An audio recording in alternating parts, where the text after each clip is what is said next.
Ah, El día de hoy, repito, vamos a hablar de el tema de las multas.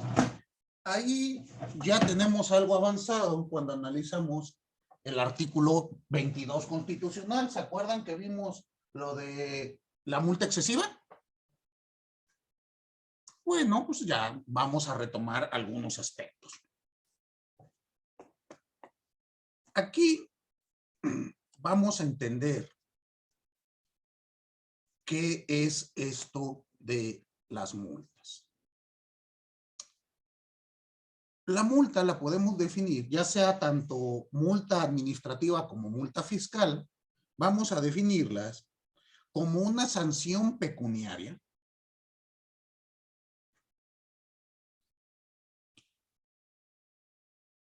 por infringir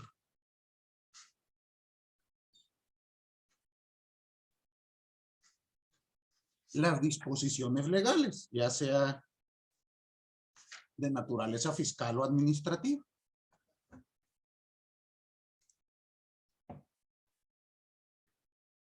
Y dense cuenta la diferencia de los recargos. Los recargos también son sanciones pecuniarias, pero ¿por qué motivo? ¿Se acuerdan?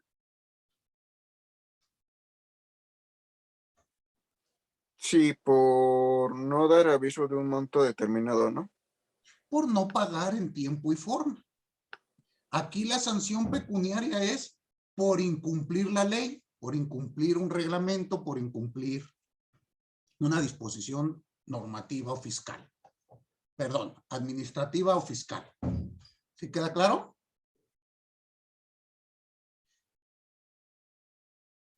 Y hay que entender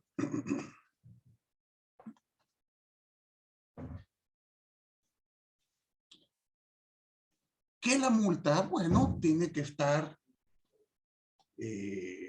debidamente fundada, motivada y está sujeta a los principios constitucionales. Y como platicábamos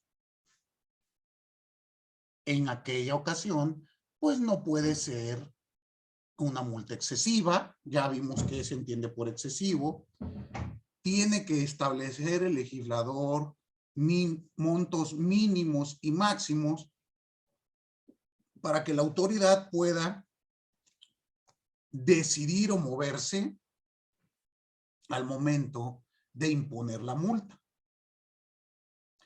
Ya platicamos en aquella ocasión que el Código Fiscal establece varias multas que parecen ser contrarias a la Constitución. Cuando te dice, la multa en este caso será del 300%, pues ni siquiera nos está dando un margen en donde moverse. Ello, reitero, debemos de analizarlo en cualquier aspecto de multa, y lo anterior que les comentaba, que ya lo analizamos incluso mediante jurisprudencias, en el sentido de que nuestros tribunales de cierre han señalado que cuando una multa, cuando se te impone el monto mínimo, no es necesario fundar y motivar. Eso también ya conocen ustedes mi opinión al respecto, que no es adecuada. A mí me parece que eso es inconstitucional. Estamos, aunque la Corte lo diga, pues la Corte dice muchas cosas. ¿Estamos? Si bien son tribunales de cierre, no poseen la verdad absoluta. Y hay que ver cómo evoluciona el día de mañana, pues esa doctrina jurisprudencial. ¿Queda claro? Entonces, a mí me parece que no es adecuada esas consideraciones. Bueno, el siguiente elemento que vamos a analizar es las actualizaciones.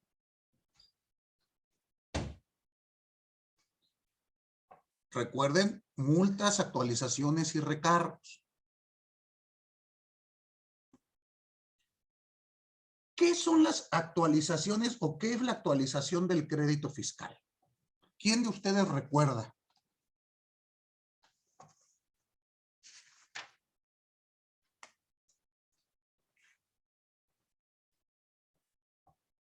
Dime, Irving.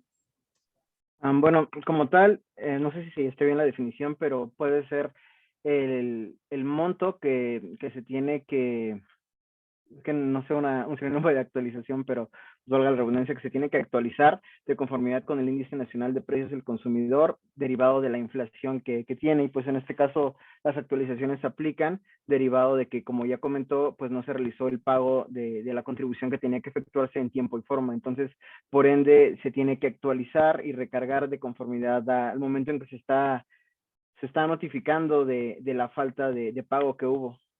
¿Y qué diferencia habría entonces entre actualizaciones y recargos? Bueno, la actualización va de conformidad con el índice nacional de precios al consumo y los recargos se saca el factor, que es lo que vimos también en la clase pasada en el artículo 21. El 21 y 17A es lo de las actualizaciones, que ese pues es de conformidad con el mes anterior al más antiguo que se realizó o que se debió realizar el pago de la contribución entre el mes anterior al más actual. Ok. Leonel, dime. Yo lo definiría como la compensación que debe de obtener el Estado por la falta de pago en tiempo y forma, debido a que, como bien lo mencionó Jair, a final de cuentas, la moneda se maneja mediante la inflación y va perdiendo capacidad de satisfacción.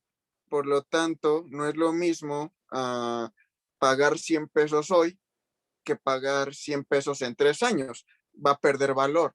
Entonces, la compensación se requiere para que el Estado siga sin perder. Exactamente, una actualización. Debemos entenderla que va enfocada a que el dinero siga teniendo su valor adquisitivo. Porque con el solo paso del tiempo, pues el dinero vale menos. Eso están de acuerdo conmigo, ¿no? Hace un año ustedes iban al centro comercial y con 3,000 pesos compraban algo. Hoy van con 3,000 pesos y ya no se traen nada. Pues eso mismo le pasa al Estado. Si usted tuvo que enterar su contribución en este ejercicio y no lo hace hasta después de 5 años, pues es obvio que el dinero se depreció. Y tiene que ver con el factor inflacionario. Para poder determinar el procedimiento que se debe de hacer. Piensen, vamos a leerlo, váyanse al artículo 21, si no estoy yo en un error es el párrafo 7º, el que nos habla de la actualización.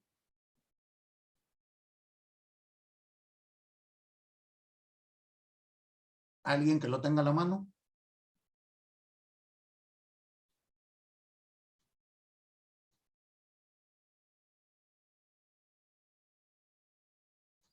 ¿Dijo séptimo? Perdón. Sí, según yo. A ver, 1, 2, 3, 4. El cheque recibido. Ah, no, esa es la indemnización. Ah, ¿arriba o abajo? ¿No viene? Perdón, Ah, actualización, primer párrafo del 21. si gusta. Por favor.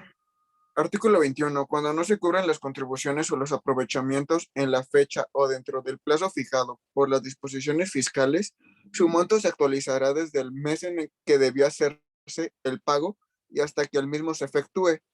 Además, deberán pagarse recargos por concepto de indemnización al fisco federal por la falta de pago oportuno. Dichos recargos se calcularán aplicando al monto de las contribuciones o de los aprovechamientos actualizados por el periodo a que se refiere este párrafo.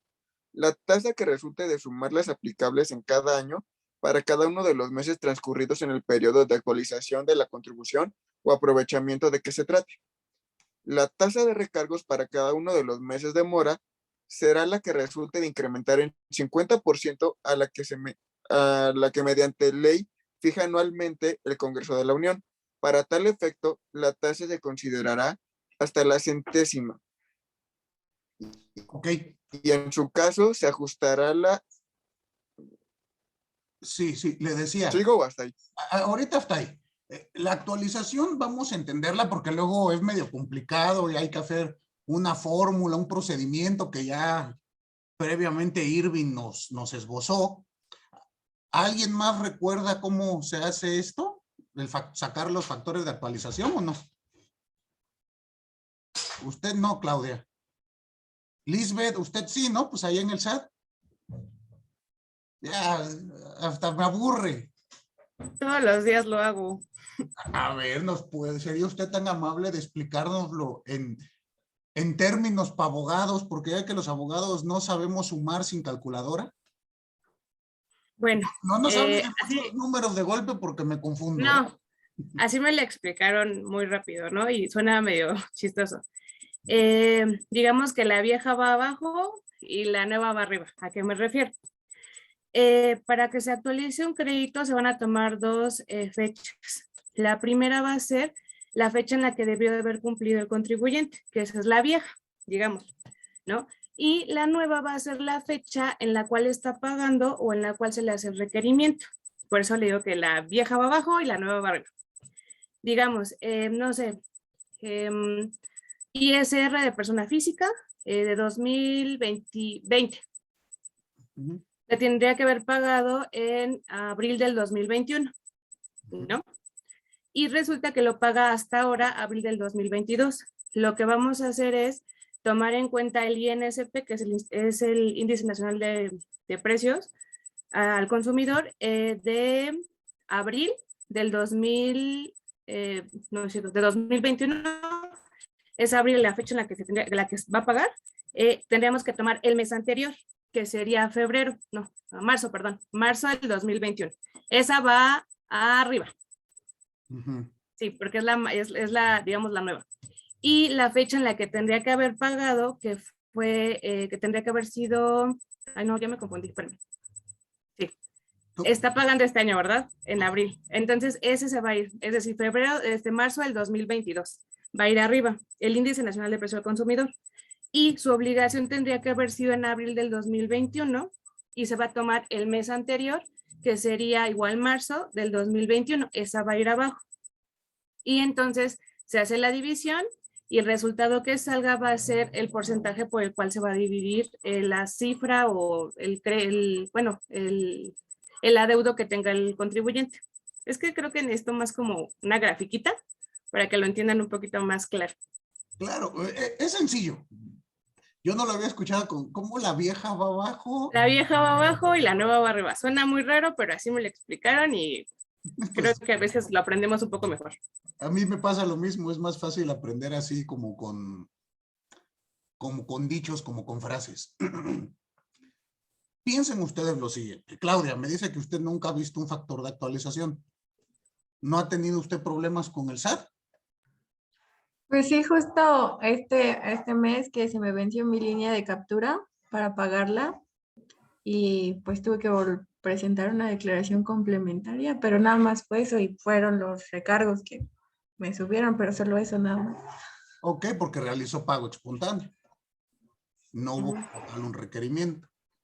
Le comento. El factor de actualización lo podemos consultar sin problema en internet. Se va sacando el factor de actualización mes con mes. Y lo que nos explica, en este caso Lisbeth, es que a partir de la fecha que usted tenía la obligación de pagar, hay que buscar en esa tabla el factor de actualización de ese mes. Normalmente es 0.090 y algo, o 1 punto y cacho. Esa cantidad lo que vamos a hacer es una división. Déjenme compartir pizarrón.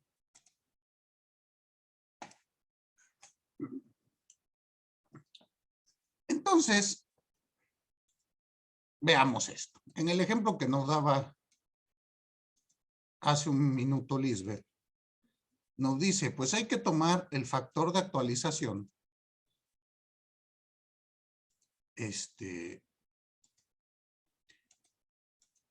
El más viejo, piense usted que vamos a hacer una división, entonces tenemos, hay que buscar el índice nacional de precios al consumidor. Vamos a decir que este es el viejo o el más antiguo. Es decir, cuando usted debió de pagar. Y vamos a tener el índice nacional de precios al consumidor. Vamos a decir el más reciente. El nuevo o el más actualizado. Ante esto, vamos a realizar una división. Entonces, voy a inventar el factor, porque no estoy viendo ninguno. Pensemos que el factor de actualización sea hoy en día 1.25 por inventar. Y el factor viejo o más antiguo era 0.981. Normalmente se toman hasta las centésimas, ¿no? Así no, lo acabamos de leer. Pues a esto hay que realizar la división. 1.25 entre 0.981 le da un factor de actualización de 1.274. Y ese es el factor por el cual vamos a multiplicar el crédito fiscal. Recuerden que la actualización recae respecto de crédito fiscal, multas y recargos. Se tienen que actualizar todos ellos. Entonces, ¿qué es lo que vamos a hacer? Multiplicar 1.74 por el crédito fiscal. Y ese ya es su factor de actualización. ¿Sí quedó más claro? Pueden aprendérselo así o pueden decir, la vieja va abajo, lo nuevo va arriba. Y cualquiera de los dos es válido para explicarlo. O sea, pues yo nunca lo había pensado así porque a veces también me confundía. Pero pues sí, ¿no? La cantidad más vieja, la más lejana, es la que voy a dividir, la que voy a utilizar en mi división. Y así pues ya, yo creo que nunca nos vamos a volver a confundir. Muy bien. Ahora, hagan de cuenta pregunta de examen. A ver, los recargos, ¿a qué parte del crédito fiscal se aplican?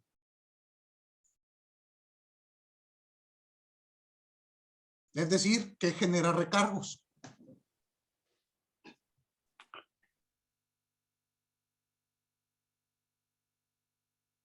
La falta de pago. Sí, pero, o sea, El incumplimiento en tiempo y forma. exacto, pero ¿a qué parte del crédito? O sea, ¿dónde generaría el recargo? Si ustedes tuviesen que darme ya mi crédito fiscal con accesorios, ¿respecto de qué van a aplicarme el recargo? ¿De todo? De los Del capital, impuestos. ¿no? Exactamente. Los De recargos. hecho, el recargo va sobre ya el importe actualizado. Exacto. O sea, esos detalles son los que quiero que me entiendan.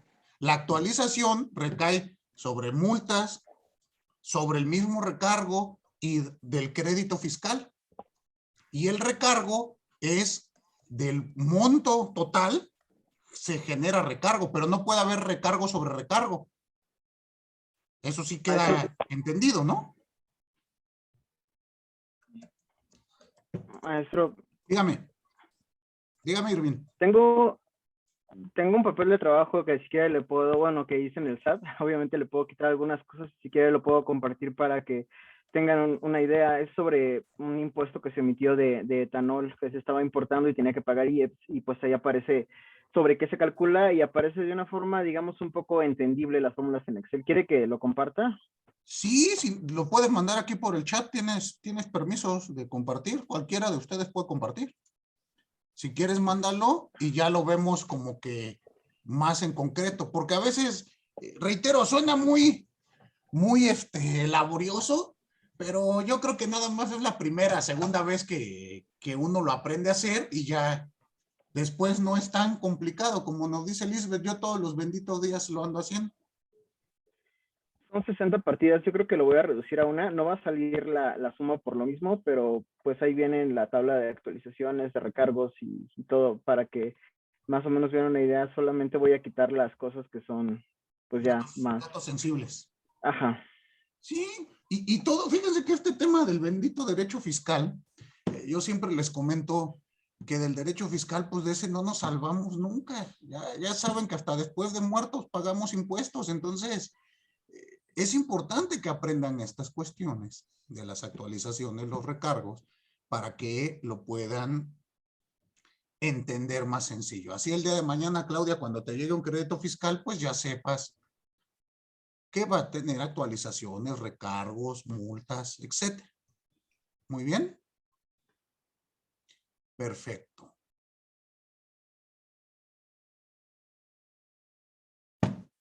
Entonces, pasemos. Bueno, si quieren, chequemos lo de la indemnización por cheque devuelto, que es en el párrafo séptimo. Y ya del propio artículo 21, que era el que estaba leyendo, creo que hace un ratito.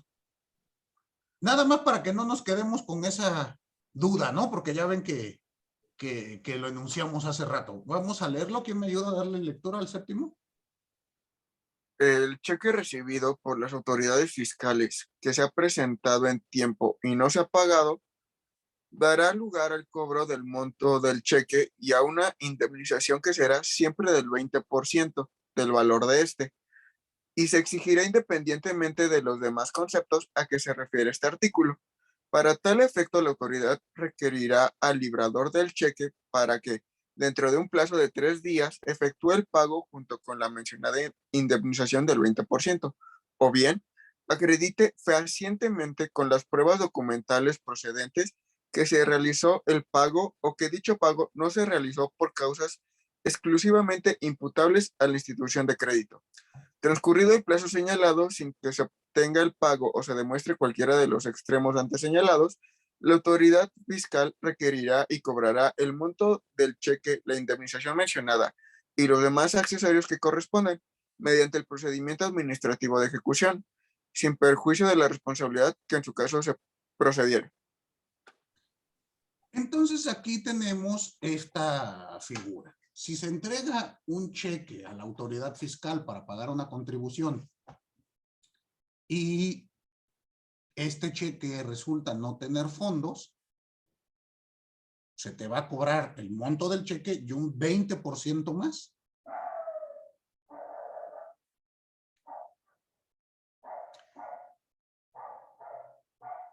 Y aquí es donde, bueno, yo no estoy de acuerdo en que se establezca que esto es parte de la contribución. A mí me parece que es una cuestión ajena a la naturaleza fiscal y tiene una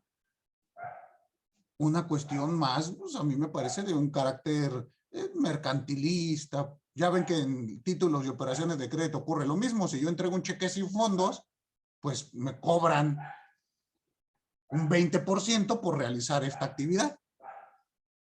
¿Estamos?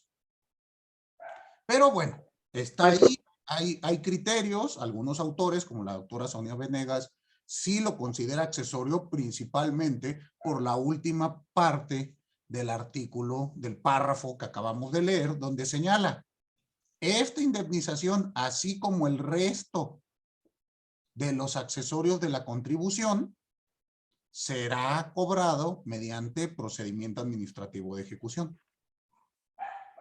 ¿Sale? Pero bueno, ustedes tomen su decisión. Maestro, disculpe, ¿podría repetir el fundamento? Es que estaba modificando el papel y ya no pude escuchar cuál era el último párrafo del artículo. Es el artículo 21, 21. párrafo séptimo del Código Gracias. Fiscal de la Federación. Gracias, maestro. ¿Nada? Muy bien. ¿Alguna duda con esto? ¿Ninguna? Muy bien. Ah, ya mandó el papel de trabajo, Irving. Sí, le quité muchas cosas. No van a cuadrar la suma y eso lo de que está hasta abajo porque pues obviamente eran más partidas que ya cambié. Pero a grandes rasgos se ve la actualización. Hay una pestaña de actualización de recargos. Ok, pues con ese nos vamos checándolo. Ahora, pasemos al siguiente elemento de el crédito fiscal. Si ya vimos el factor de las contribuciones y sus accesorios, entremos a los elementos subjetivos, objetivos, normativos de la contribución. Vamos a iniciar con el elemento objetivo, o cuáles son los elementos objetivos de una contribución. El primero es el hecho generador. Aquí hay que hacer una precisión.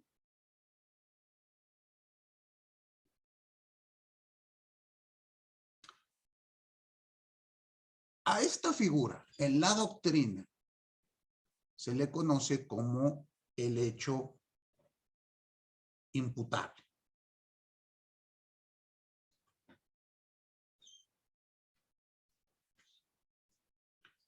Nuestra ley sigue hablando de hecho generador. Perdón, el hecho imponible. Yo estoy hablándoles de penal. El hecho imponible, no imputable. Son cuestiones distintas.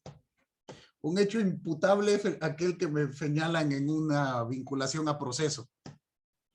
Que se me imputa que cometí homicidio, que se me imputa que cometí robo. Aquí no estamos en eso. Es el hecho imponible, conocida por nuestra ley como hecho generador, que, reitero, ha ido permeando la teoría del hecho imponible. Incluso ya propiamente el SAT también ya maneja la teoría del hecho imponible, pero la ley pues sigue hablando de hecho generador. ¿Sí queda claro? Hay diferencias entre uno y otro.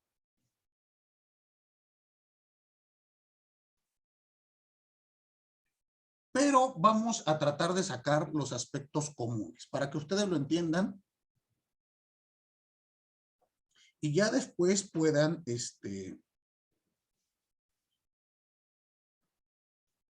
checar qué les gusta más, si hecho generador o hecho imponible.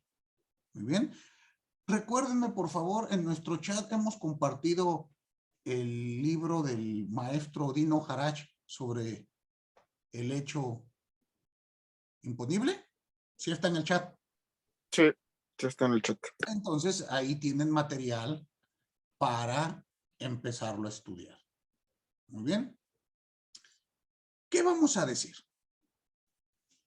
En primer lugar, vamos a decir que el hecho imponible se refiere a una hipótesis normativa fáctica establecida por el legislador para generar la obligación contributiva.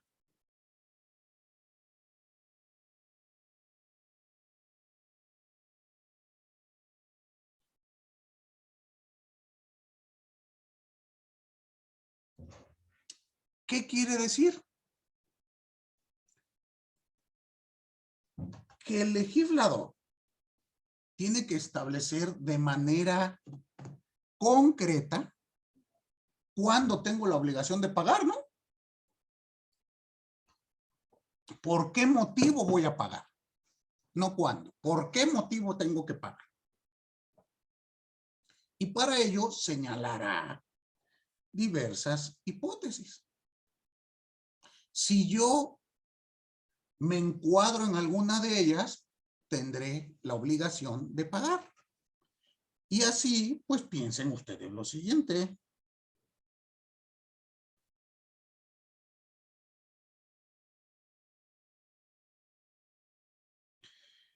Hace un minuto hablábamos de impuestos sobre la renta. Pues nosotros no tenemos la obligación de pagarlo, al menos de que entremos en una hipótesis que genere la obligación, es decir, que yo reciba alguna ganancia o no. Claudia nos comentaba, yo tuve que pagar su declaración anual, ¿fue, Claudia? No, fue la mensual. Ah, ok, pagó su declaración mensual, su pago provisional de impuestos sobre la renta. Y del IVA también. Del IVA, sus pagos provisionales. ¿Por qué tuvo que pagar Claudia y yo no? Pues porque ya tuvo ingresos. ¿Están de acuerdo? Entonces, esto lo debe de establecer de manera puntual el legislador. ¿En qué supuestos tengo la obligación de pagar y cuándo no? Y de ahí surge el aspecto del principio de legalidad que nos da certeza jurídica. Si no está establecido en la norma, pues nos va a generar incertidumbre y por lo tanto no puede ser válidamente aceptado. ¿Queda claro? Además, piensen ustedes, pues, ¿cómo puede servirme una contribución que no me diga por qué motivo tengo que pagar? Sería un sinsentido, ¿no? ¿Para qué la quiero? Entonces, este es un elemento fundamental.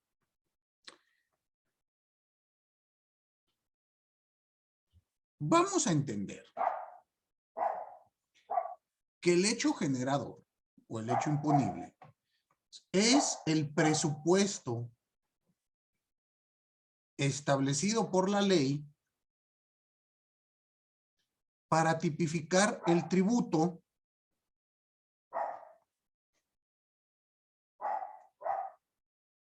y cuya realización origina el nacimiento de la obligación. En este caso, la obligación contributiva.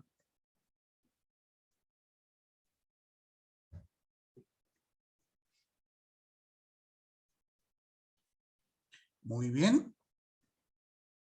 Este hecho generador, este hecho imponible, tiene un carácter constitutivo. A partir de él nace la obligación.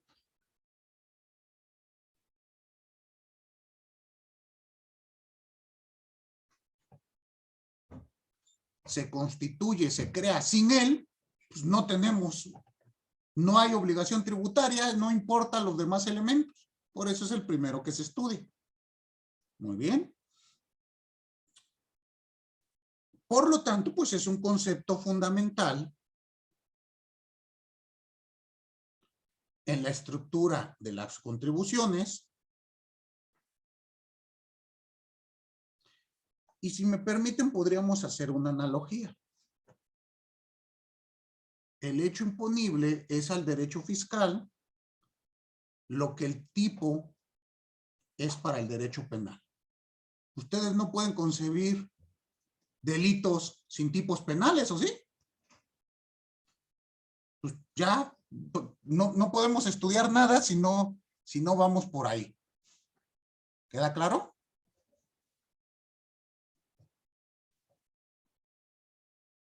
Muy bien. Entonces, vamos a ver cuáles son los elementos legales que componen el hecho generador. ¿Qué es lo que tiene que establecer la ley para que el hecho genere la obligación?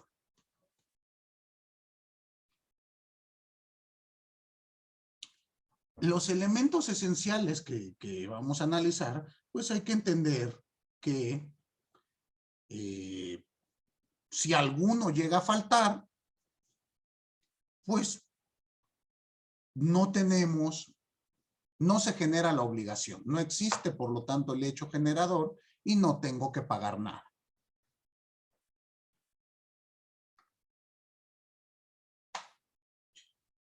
Por lo tanto, vamos a analizar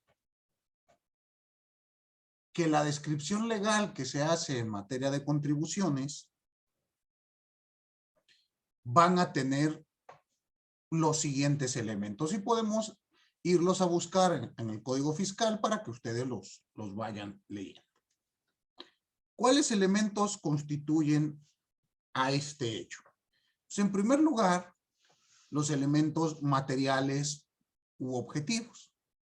Voy a ir explicando cada uno de ellos, ahorita nada más lo vamos a enunciar. ¿Sale? Elementos materiales u objetivos, después el elemento temporal, a su vez el elemento espacial,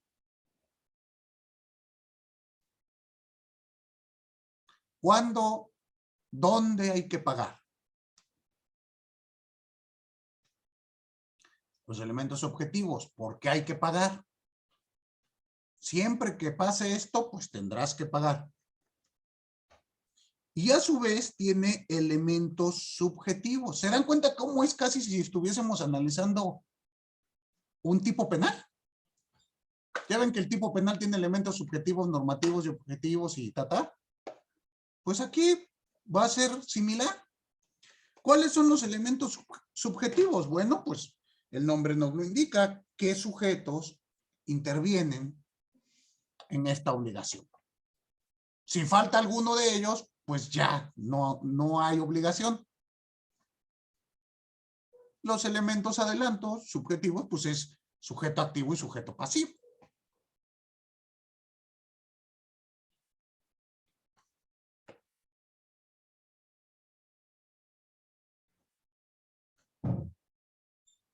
Hay que entender que estos elementos subjetivos nos hablan de la relación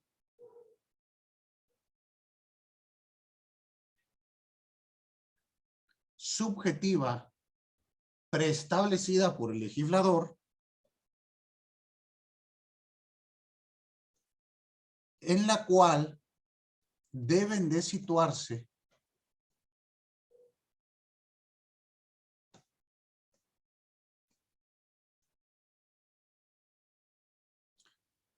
tanto el sujeto pasivo como el sujeto activo de la contribución. Bueno, de la relación contributiva. Muy bien, ¿quedó claro?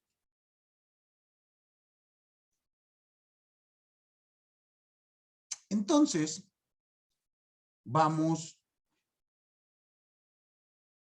a analizar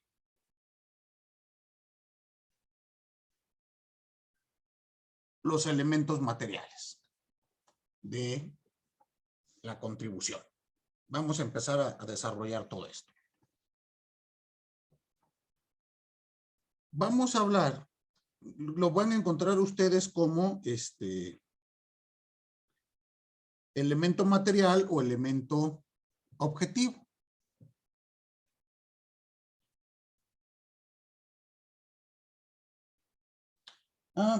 Antes de que se me olvide, no recuerdo si les recomendé el libro del doctor Miguel Ángel García Domínguez.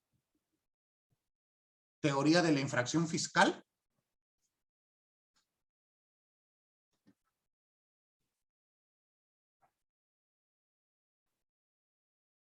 ¿No se los había recomendado o no?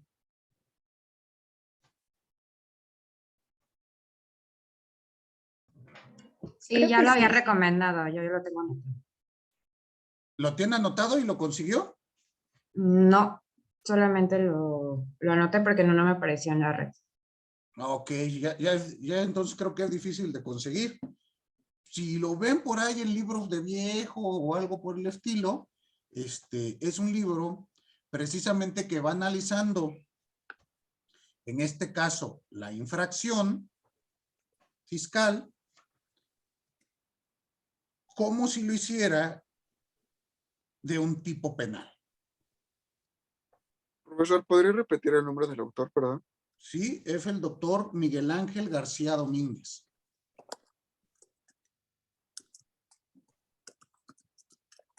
Y les digo que justamente, ahorita que estamos viendo estos elementos, habla del elemento subjetivo en las infracciones fiscales. Nosotros realizaremos un análisis, obvio, no enfocado exclusivamente a la infracción, sino pues a las contribuciones en general. Pero este librito, les digo que es muy interesante y pues si tienen oportunidad o si alguien lo consigue digitalizado, pues compártalo en el chat. Muy bien. Yo la verdad tiene muchos años que lo compré, ya es un libro viejo. Y les estoy hablando viejo, ochentera, más o menos. Pero no sé, hoy en día, me dice que ya no se consigue. No sé si lo han vuelto a editar.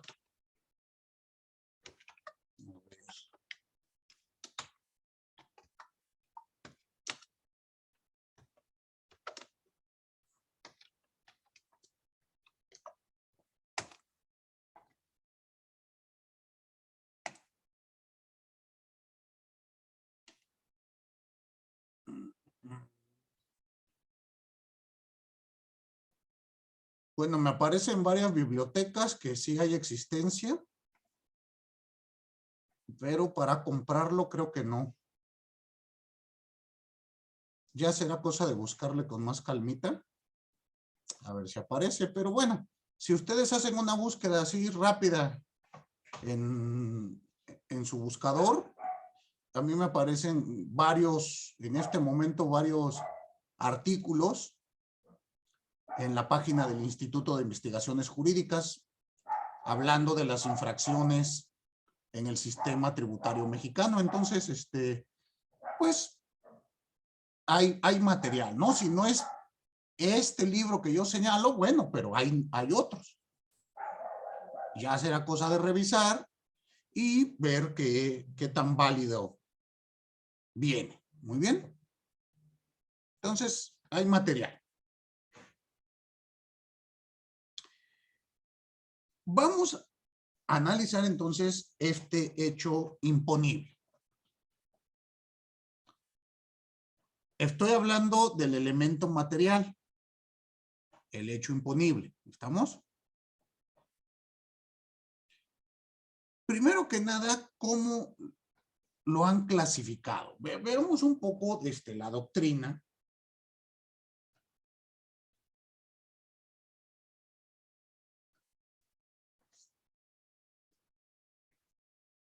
¿Y cómo lo han ido clasificando los autores? La primera clasificación que nos dan es que el hecho imponible puede ser simple o complejo. ¿Qué se va a entender por un hecho imponible simple? Que se ha señalado que es cuando se trata de una circunstancia aislada.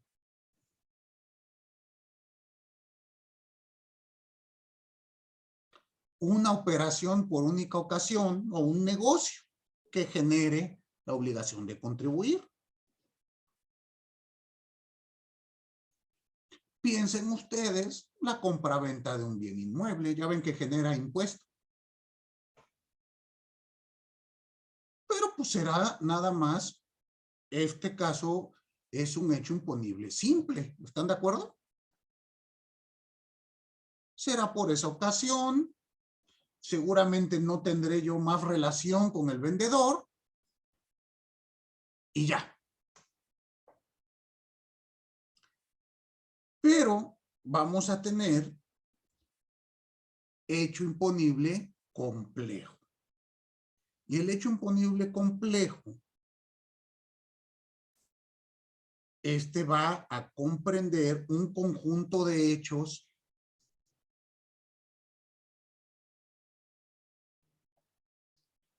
que pudieran ser la realización continua de una actividad.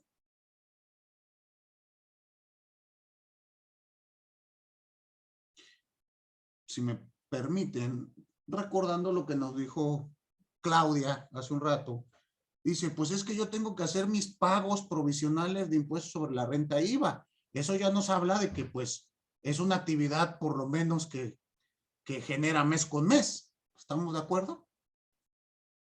Y a su vez, estos son meramente pagos provisionales. Tenemos que esperarnos a la declaración anual, pues para ver cómo va, si pagamos más, pagamos menos, si hay devolución de pago de lo indebido o no, etcétera, etcétera, etcétera.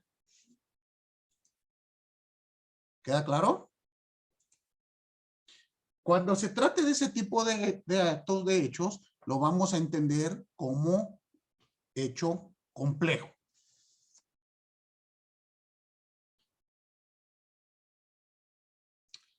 Otra clasificación que han dado del hecho generador es dividirlo en hecho generador genérico y hecho generador específico. ¿A qué se va a referir? Vamos a decir que son genéricos cuando reflejan rasgos generales de un determinado hecho. Por ejemplo, los actos jurídicos documentados, compraventas.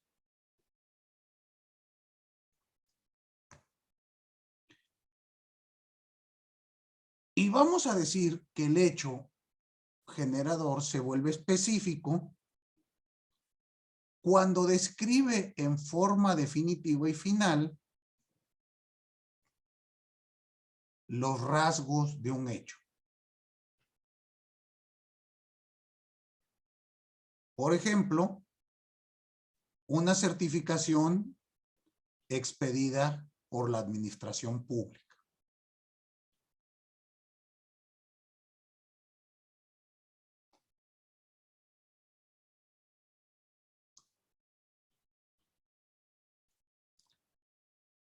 Y entrando ya en estos aspectos del hecho generador, hablemos del elemento temporal del hecho generador con el tema del elemento temporal. El elemento temporal y su clasificación. Estamos refiriéndonos al hecho generador y sus elementos temporales. Piensen ustedes que todo hecho imponible tiene una dimensión temporal. Es decir, se refiere a cuándo se tiene que pagar.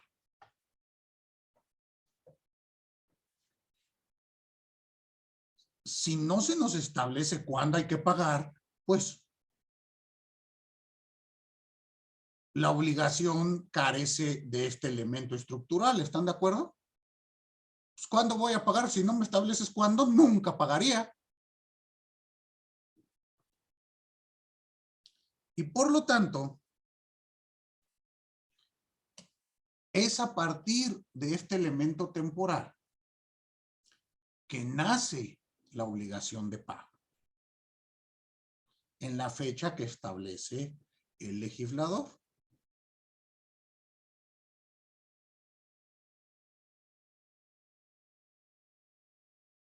Y por lo tanto, partiendo de este elemento temporal,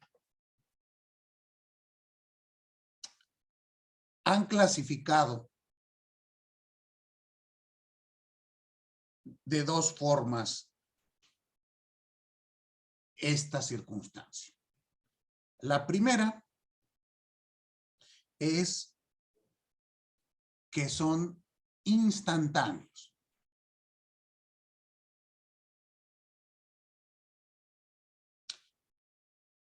¿Qué quiere decir esto? Que este elemento, lo instantáneo, surge en un solo momento y por lo tanto nace de manera simultánea la obligación tributaria. Doy ejemplo. Si yo voy ahora a la tienda y me compro unas papas Sabritas, ¿qué impuesto estoy pagando? ¿Cuál, José? IVA y EPS. IVA y el EPS. Exacto. Y es instantáneo, ¿no? Ese sería un ejemplo. Y así por el estilo tenemos muchos más. Muy bien. Ahora, contrario sensu, van a existir la clasificación en periódicos.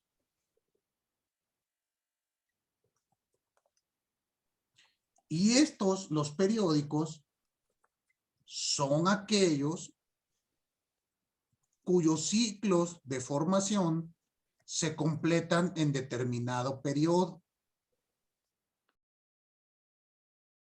integrándose por un conjunto de hechos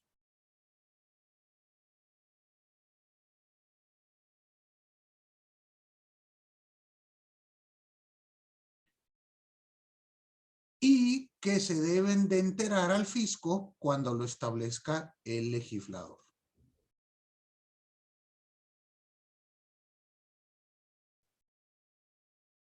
Michelle, ¿me pides que te repita que la definición de periódicos? Con todo gusto. Vamos a decir que son periódicos aquellos cuyo ciclo de formación se completan en determinado periodo.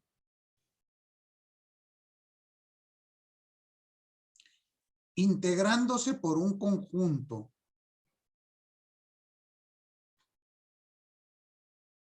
de hechos y se tienen por configurados en el momento que el legislador establezca la fecha del pago definitivo.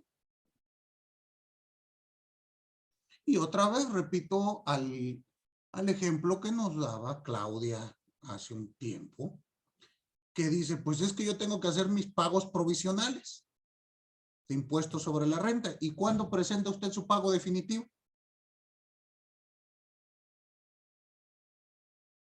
¿Sabe cuándo lo tiene que hacer, Claudia?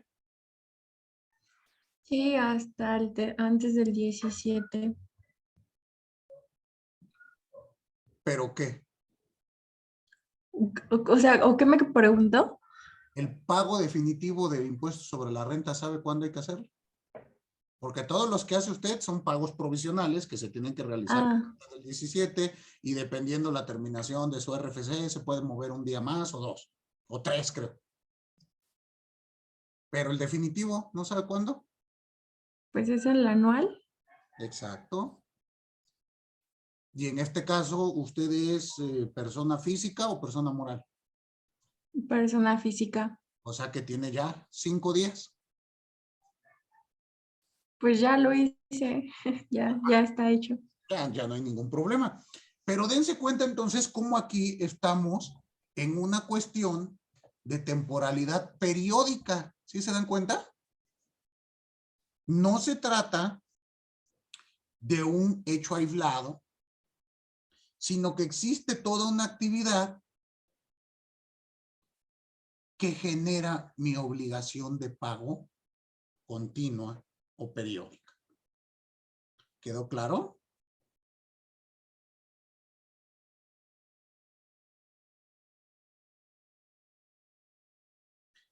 Entonces, esta es la clasificación que se da del ámbito temporal. ¿Dudas? Sí, maestro, una. Dime, Irving. En cuestión de los periódicos pudieran entrar, por ejemplo, los cupos que se establecen, o por ejemplo, ahora que fue lo del COVID, cuando se quitó el arancel de importación a las vacunas, en específico las que iban entrando, o a las pruebas de COVID, pudiera ser un ejemplo de temporalidad periódica, A ver, que la tasa era cero. dame un poquito más de contexto. A ver. Ok, bueno, las vacunas en general, las fracciones arancelarias no se clasifican, están sujetas a un pago de un impuesto general de importación. Entre promedios entre el 5 y el 10%. Las medicinas en general todas pagan el 10%, a excepción que tengan algún trato. Cuando se inició la pandemia, hubo un decreto mediante el cual se eximía del pago de este impuesto general de importación por cierto periodo de tiempo, hasta que se determinara que la contingencia había culminado. Entonces, no sé si pudiera ser un ejemplo de esta temporalidad de la que hacemos mención en este punto 2 de periódica. No. Ahí estaremos hablando de una... Instantánea, ¿no? Porque se paga al momento de que pasa la aduana. Exacto, pero, o sea, la figura como tal que mediante un decreto se exima del pago de un impuesto, que es lo que estoy entendiendo. Exacto. Eso no, vamos, para empezar, el hecho generador en el ámbito temporal y todo hecho generador lo tiene que establecer Poder Legislativo. Partamos de ahí. Creo que hay una facultad exclusiva del Poder Ejecutivo para el ámbito de las contribuciones en comercio exterior. No estoy seguro, pero creo que sí está establecida en la Constitución. Hay que analizarlo, pero a lo que yo voy es, el hecho generador lo tiene que establecer el Poder Legislativo. No puede quedar, el Ejecutivo no puede establecer contribuciones. A ver, espérame, déjame se lo digo exactamente, porque Chécalo, sí chécalo. hay algo en la... Ha de ser alguna facultad que tiene referente a algo de comercio exterior, pero tiene que pasar por Sí. el Congreso forzosamente. ¿Por qué? Porque es el principio de legalidad y la división de funciones. Entonces, aquí esto que estamos hablando, se me fue la figura, ahorita me acuerdo, es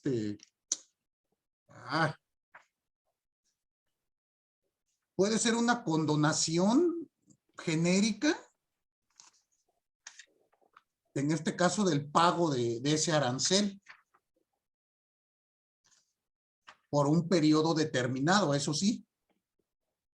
Eso sí me queda claro, que esto es por un periodo, bueno, ya ni tan corto, ya va 2 años de bendita pandemia y no sabemos qué sigue. Pero a la pregunta es si eso lo podemos clasificar como periódicos o instantáneos, creo que no va por ahí. ¿Cuál pudiera ser un ejemplo entonces? Porque digo, en el otro creo que se entendió claro el ejemplo que dio de las papas, pero en este, ¿cuál pudiera ser uno? ¿En este que tú me das? No, en este que es el segundo que acaba de definir como periódico. El periódico. Es, por ejemplo, los pagos provisionales que hacemos de impuestos sobre la renta o de IVA para las personas físicas con actividad empresarial o esos pagos provisionales que realizamos. A mí me parece que en comercio exterior la mayoría de los hechos imponibles serían de clasificación instantánea. Me parece, pero hay que analizar. No dudo que haya algunos que sean periódicos, pero creo que la mayoría son de naturaleza instantánea. Sí.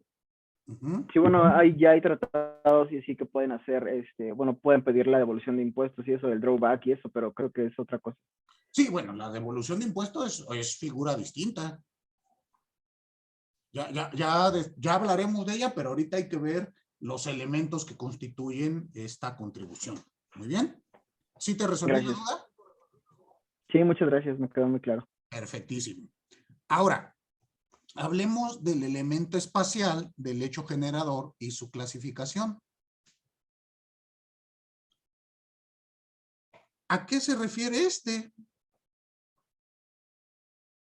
Pues a establecer y definir concretamente quiénes son los sujetos activos y pasivos de una obligación contributiva de conformidad al territorio en el que se haya producido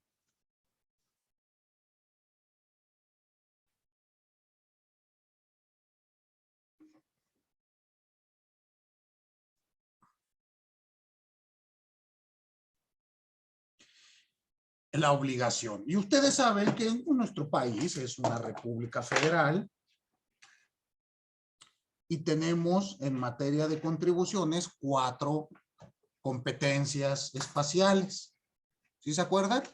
Federal, estatal, municipal y de la Ciudad de México. Entonces, pues ustedes saben perfectamente que hay impuestos federales, como acaba de decirnos Claudia, impuestos sobre la renta e IVA.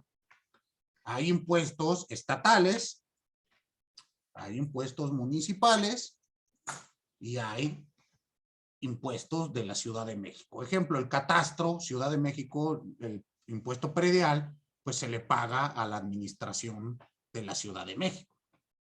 ¿Sí queda claro? No está permitido que se invadan competencias y cada una de estas contribuciones debe de estar perfectamente delimitada y lo está en el plano de lo constitucional.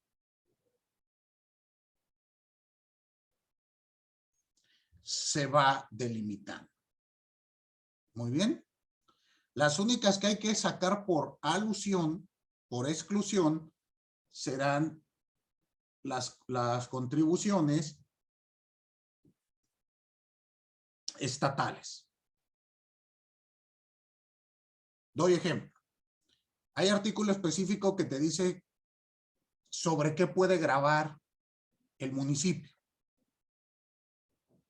Hay artículo expreso que nos dice cuál es el régimen fiscal de la Ciudad de México. Hay artículo específico que nos señala cuáles son las facultades del Congreso Federal para establecer contribuciones. Pero no hay artículo expreso que nos diga lo mismo para el ámbito estatal. Entonces, ¿qué es lo que se tiene que hacer? Pues por exclusión. ¿Están de acuerdo? Todo lo que no sea federal, municipal o Ciudad de México será estatal. ¿Queda claro? Y este es el ámbito de estas cuestiones. Ahora, hay que analizar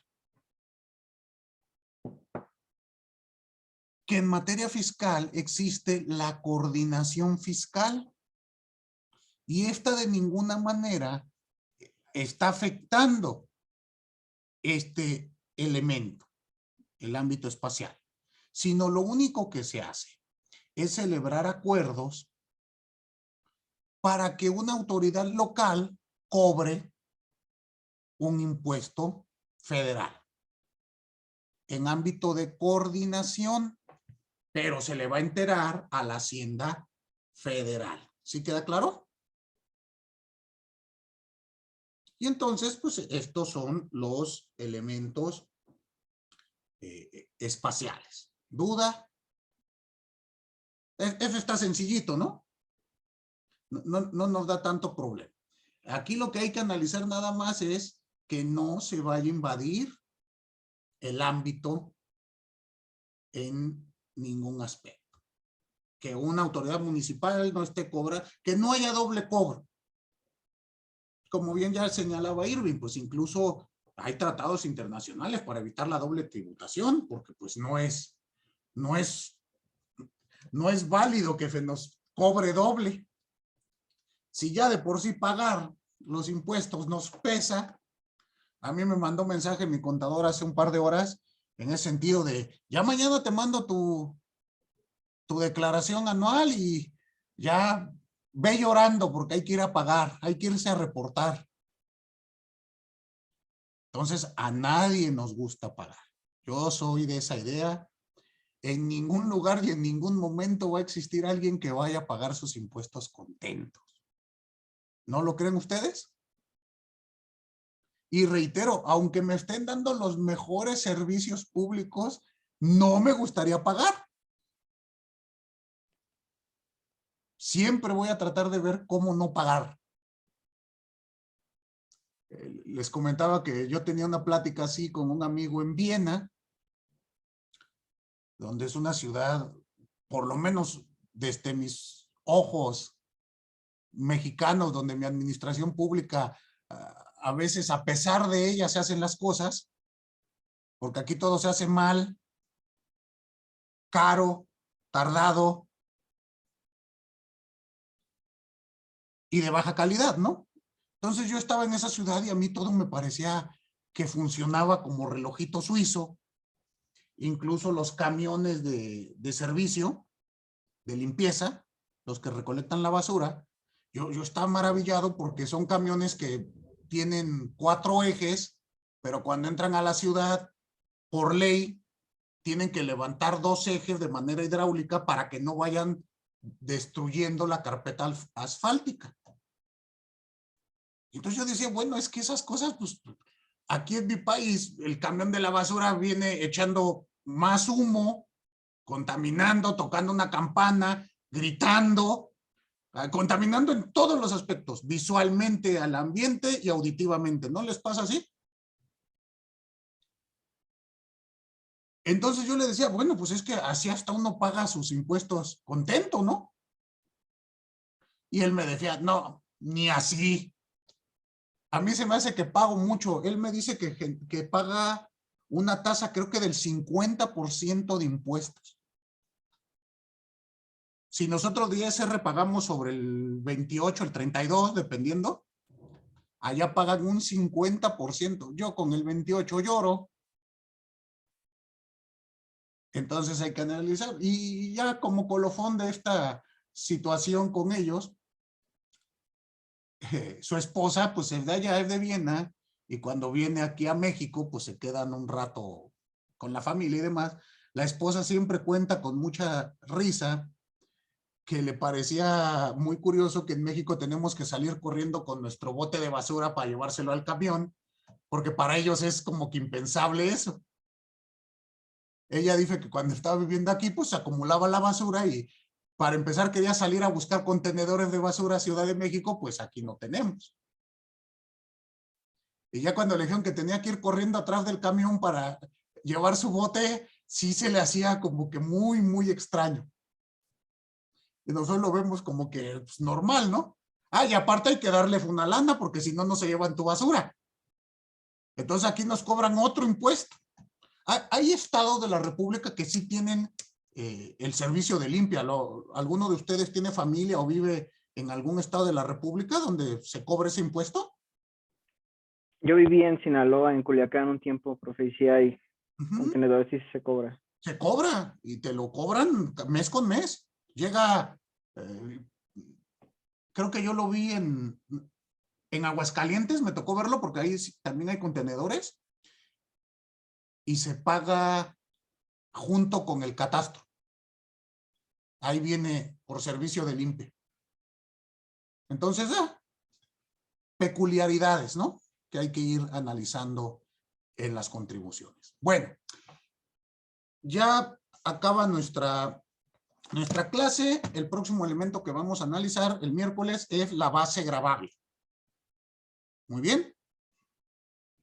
Bueno, pues tengan excelente resto de jornada, una muy bonita semana y nos vemos por acá el miércoles. Hasta luego. Gracias, profesor. Hasta luego.